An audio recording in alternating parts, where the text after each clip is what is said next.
इयत्ता 8वीचा आपण मराठी विषयाचा पुस्तक पाहूया. तो आपण स्वाध्याय पाहूया. चला. इयत्ता 8वी विषय मराठी धडा दुसरा माझ्या देशावर माझे प्रेम आहे. प्रश्न पहिला, पाठाच्या आधारे थोडक्यात स्पष्ट करा. उत्तर, प्रतिज्ञा म्हणजे मनापासून केलेला संकल्प किंवा प्रकृतीचा दृढ निश्चय. आपण जे म्हणतो ते आणि ते आपल्याला करायचे आहे असा दृढ विश्वास प्रतिज्ञा या शब्दामधून व्यक्त होतो.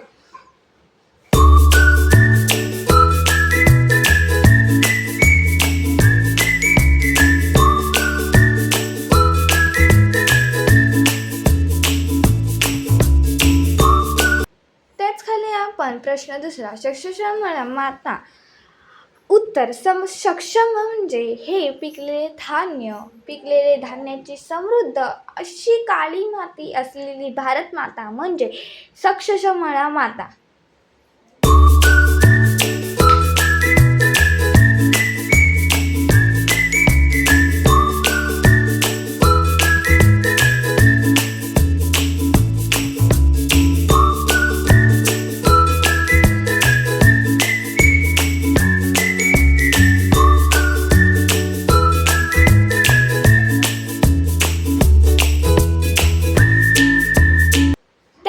आपल्याला दिलेला आहे. प्रश्न दुसरा, खालील आकृती पूर्ण करा.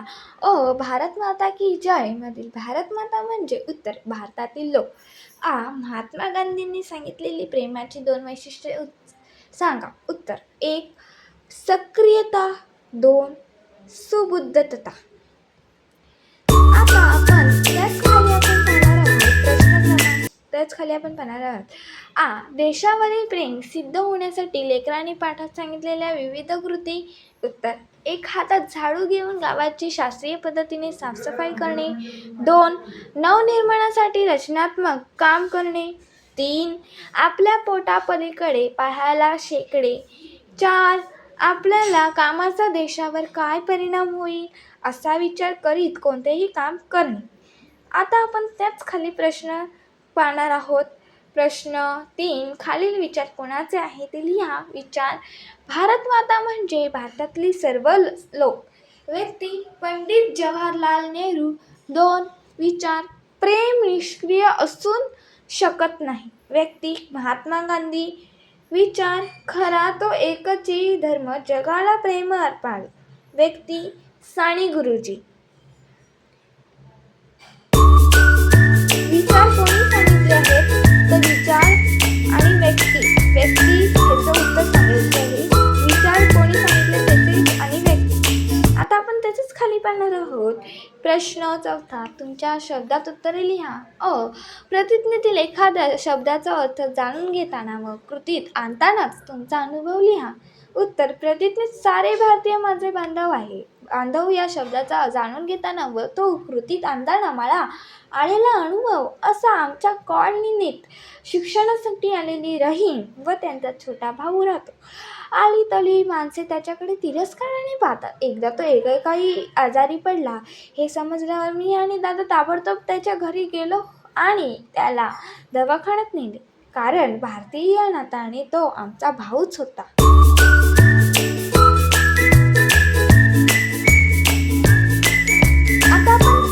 खाली पाहणार आहोत. प्रश्न तुमच्या आईने तुमच्यावर प्रेम व्यक्त करणारा एखादा प्रसंग थोडक्यात लिहा. उत्तर, एकदा शेतात फिरताना असताना अचानक माझा पाय एकाच सापावर पडला. त्याने माझ्या पायाचा चाव घेतला. साप साप मी मोठ्याने किंचाळली. काम करणारी आई तडकन धावली. डॉक्टरांना आण असे बाबांना सांगून साप चावलेल्या जखमेतून तोंडाने ती रक्त शोषून एकदाच थुकायची. तेवढ्यात जवळचा असलेल्या दवाखान्यातून डॉक्टर आले. त्यांनी एक इंजेक्शन दिले. जखम पुसली. आईच्या प्रयत्नामुळे सापाचे विष माझ्या शरीरात पसरलेच नाही, कारण डॉक्टरांनी आईचे कौतुक केले. त्या दिवशी मी वाचले. आईच्या प्रयत्नामुळे आईचे आपल्या मुलावरील प्रेम किती परकोटीचे असते हे आपल्याला दिसूनच येते.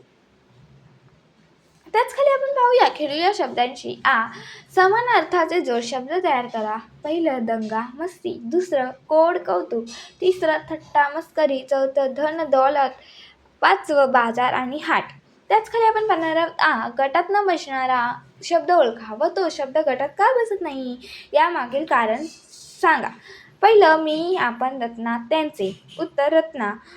दुसरं राहणे, वाचणे, गाणे. आम्ही. उत्तर आम्ही.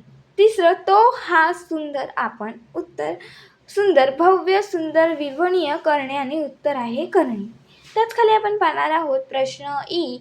खालील दिलेल्या शब्दांचे तक्त्यात वर्गीकरण करा. गाव, गावे, देश, काम, शेला, सनगण, मुलगा, मूळ, मुले, आई, यंत्र, रेल्वे, विश्व, शक्ती, भूमी, चित्र, हवा, पाणी, निसर्ग, गीत, भाषा.